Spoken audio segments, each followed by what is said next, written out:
എല്ലാവർക്കും നമസ്കാരം. ഇന്ന് നമ്മൾ നോക്കാൻ പോകുന്നത് മെയ് മാസം 17-ാം തീയതിയിലെ കറണ്ട് അഫയേഴ്സ് ചോദ്യങ്ങളാണ്. ഏറ്റവും ഇമ്പോർട്ടൻ്റ് ആയിട്ടുള്ള കറണ്ട് അഫയേഴ്സ് ചോദ്യങ്ങൾ നമുക്ക് നോക്കാം. അപ്പോൾ എല്ലാവർക്കും എൻ്റെ ചാനലിലേക്ക് സ്വാഗതം. ഉഗാണ്ടയുടെ പ്രസിഡന്റായി 7-ാം തവണയും ചുമതലയേറ്റ വ്യക്തി. ഉത്തരം യോവേരി മുസേവേനി. യോവേരി മുസേവേനിയാണ് ഉഗാണ്ടയുടെ പ്രസിഡന്റായി 7-ാം തവണയും ചുമതലയേറ്റ വ്യക്തി. അപ്പോൾ ശ്രദ്ധിക്കുക, 7 തവണയായി ഉഗാണ്ടയുടെ പ്രസിഡന്റായി ചുമതലയേറ്റ വ്യക്തിയാണ് യോവേരി മുസേവേനി. അടുത്ത ചോദ്യം, യൂസഫ് അലി കേച്ചേരി മഹാപ്രതിഭാ പുരസ്കാരം ലഭിച്ചത് ആർക്ക്? ഉത്തരം ശ്രീകുമാരൻ തമ്പി. യൂസഫ് അലി കേച്ചേരി മഹാപ്രതിഭാ പുരസ്കാരം ലഭിച്ചത് ശ്രീകുമാരൻ തമ്പി. അടുത്ത ചോദ്യം, നിലവിലെ CBI ഡയറക്ടർ? ഉത്തരം പ്രവീൺ സൂദ്. ഇതും നേരത്തെ പറഞ്ഞതുപോലെ തന്നെ ഇപ്പോൾ നിലവിലിരിക്കുന്ന പ്രവീൺ സൂദ് തന്നെയാണ്. മെയ് മാസത്തിൽ മാറേണ്ട വ്യക്തിയായിരുന്നു. അദ്ദേഹത്തിന് വീണ്ടും സമയം നീട്ടിക്കൊടുത്തിരിക്കുകയാണ്. അദ്ദേഹത്തിൻ്റെ ടെനർ നീട്ടിക്കിരിക്കുകയാണ്. അതുകൊണ്ട് നിലവിലെ CBI ഡയറക്ടർ പ്രവീൺ സൂദ്. അടുത്ത ചോദ്യം, 2026 സംസ്ഥാന സർക്കാരിന്റെ വനമിത്ര പുരസ്കാരം നേടിയത്? 2026 സംസ്ഥാന സർക്കാരിന്റെ വനമിത്ര പുരസ്കാരം ലഭിച്ചത് S ഗുരുവായൂരപ്പൻ. അപ്പോൾ S ഗുരുവായൂരപ്പനാണ് സംസ്ഥാന സർക്കാരിന്റെ വനമിത്ര പുരസ്കാരം ലഭിച്ചത്. അടുത്ത ചോദ്യം, മദ്യം വാങ്ങുന്നതിനും ഉപയോഗിക്കുന്നതിനുമുള്ള പ്രായം 18-ൽ നിന്നും 21 ആക്കിയ സംസ്ഥാനം? ഉത്തരം തമിഴ്നാട്. നമുക്കറിയാം, തമിഴ്നാട്ടിൽ സിനിമാ നടൻ വിജയുടെ നേതൃത്വത്തിലുള്ള TVK സർക്കാർ അധികാരമേറ്റിരിക്കുകയാണ്. അദ്ദേഹത്തിൻ്റെ ഏറ്റവും വലിയ ഒരു ഭരണപരിഷ്കാരം ആണ് മദ്യം വാങ്ങുന്നതിനും ഉപയോഗിക്കുന്നതിനുമുള്ള പ്രായം 18-ൽ നിന്നും 21 ആക്കിയിരിക്കുകയാണ് അദ്ദേഹം. അപ്പോൾ മദ്യം വാങ്ങുന്നതിനും ഉപയോഗിക്കുന്നതിനുമുള്ള പ്രായം 18-ൽ നിന്നും 21 ആക്കിയ സംസ്ഥാനമാണ് തമിഴ്നാട്. അടുത്ത ചോദ്യം, വിദ്യാഭ്യാസ സ്ഥാപനങ്ങളിൽ ഹിജാബ് ധരിക്കുന്നത് നിരോധിച്ചുകൊണ്ട് പുറത്തിറക്കിയ 2022 ഉത്തരവ് അടുത്തിടെ ഔദ്യോഗികമായി പിൻവലിച്ച സംസ്ഥാനം? ഉത്തരം കർണാടക. അതായത് 2022 കർണാടക പുറത്തിറക്കിയ വിദ്യാഭ്യാസ സ്ഥാപനങ്ങളിൽ ഹിജാബ് ധരിക്കുന്നത് നിരോധിച്ചുകൊണ്ടുള്ള കർണാടക പുറത്തിറക്കിയ ഉത്തരവ് ഔദ്യോഗികമായി അടുത്തിടെ പിൻവലിച്ചു. ആ സംസ്ഥാനമാണ് കർണാടക.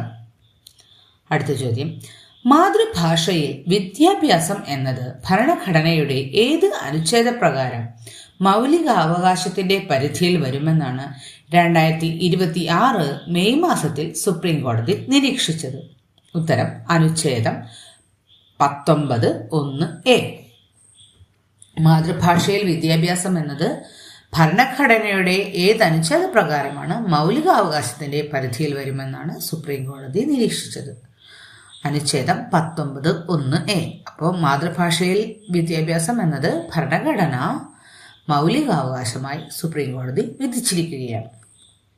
അടുത്ത ചോദ്യം, ഏകദേശം 30 വർഷത്തെ സേവനത്തിനൊടുവിൽ 2026 മെയ് 1 ഔദ്യോഗികമായി പ്രവർത്തനം അവസാനിപ്പിച്ച ആദ്യകാല ഇന്റർനെറ്റ് സെർച്ച് എഞ്ചിൻ? ഉത്തരം ask.com. നമുക്കറിയാം, ഗൂഗിളിനോടൊക്കെ മത്സരിച്ച് ഉണ്ടായിരുന്ന സെർച്ച് എഞ്ചിനാണ് ask.com. ആദ്യകാലത്തെ ഉണ്ടായിരുന്ന ഒരു സെർച്ച് എഞ്ചിനാണ് ask.com. അപ്പോൾ ആ സെർച്ച് എഞ്ചിൻ ഇപ്പോൾ 30 വർഷത്തെ സേവനത്തിന് ശേഷം 2026 മെയ് 1 ഔദ്യോഗികമായി പ്രവർത്തനം അവസാനിപ്പിച്ചിരിക്കുകയാണ്. അങ്ങനെ അവസാനിപ്പിച്ച ഇന്റർനെറ്റ് സെർച്ച് എഞ്ചിനാണ് ask.com. അടുത്ത ചോദ്യം, അന്തരീക്ഷ മലിനീകരണം കുറയ്ക്കുന്നതിനായി ഇന്ത്യയിലെ ആദ്യത്തെ ആൽഗെ ട്രീ അടുത്തിടെ എവിടെയാണ് സ്ഥാപിച്ചത്? ഉത്തരം ഭോപ്പാൽ. അപ്പോൾ ഭോപ്പാൽ നമുക്കറിയാം, മുമ്പ് മീഥൈൽ ഐസോസൈനേറ്റ് ദുരന്തമൊക്കെ നടന്ന സ്ഥലമാണ് മധ്യപ്രദേശിലെ ഭോപ്പാൽ. അപ്പോൾ അവിടെയാണ് ആദ്യമായി അന്തരീക്ഷ മലിനീകരണം കുറയ്ക്കുന്നതിനായി ഇന്ത്യയിലെ ആദ്യത്തെ ആൽഗെ ട്രീ അടുത്തിടെ സ്ഥാപിച്ചത്. അടുത്ത ചോദ്യം, അമേരിക്കയുടെ ഏറ്റവും വടക്കേ അറ്റത്തുള്ള ആർട്ടിക് മേഖലയിലെ ഉൽക്വാഖിക്കിൽ തുടർച്ചയായി 84 ദിവസം സൂര്യൻ ചക്രവാളത്തിന് മുകളിൽ തന്നെ തുടരുന്ന പ്രതിഭാസം? ഉത്തരം മിഡ് നൈറ്റ് സൺ. സൂര്യൻ തുടർച്ചയായി 84 ദിവസം ചക്രവാളത്തിന് മുകളിൽ തന്നെ തുടരുന്ന പ്രതിഭാസമാണ് മിഡ് നൈറ്റ് സൺ. അതെവിടെയാണ്?